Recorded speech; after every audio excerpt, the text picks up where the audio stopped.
संभाल पाए।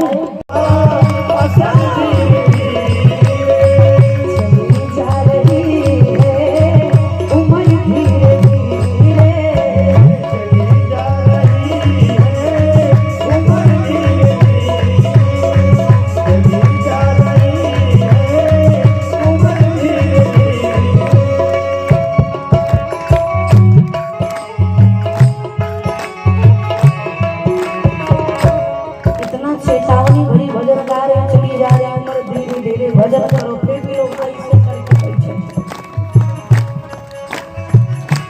कई लोग सोच रहे हमको थोड़ी कह रहे हैं, ये तो किसी और भजन कर लो प्यारे। क्यों? अभी हाथ पैर में बल है, चकाचक भजन कर लो, ताली बजा लो, माला कर लो। कहीं ऐसा ना हो कि बुढ़ापे की प्रतीक्षा कर लो, 50 के बाद भजन करूंगा, जैसे 50 पूरा हो लकवा मार हाथ है ना काम करे हो, उठेगा ही नहीं तो ताली कहाँ से बजाओगे? तो भजन करेंगे बुढ़ापे में, समय से पहले ब्रेक करके गया। दांत नहीं राम में कहोगे राम निकलेगा आम।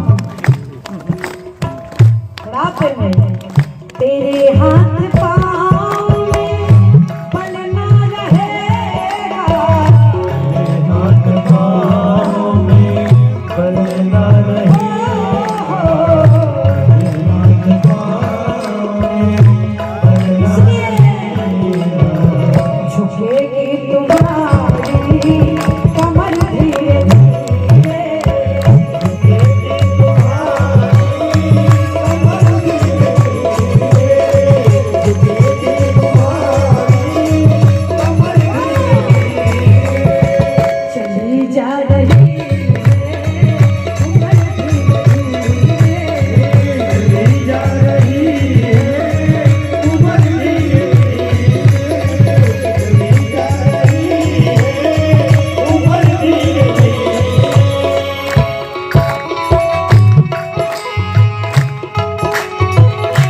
करे क्या बुराई से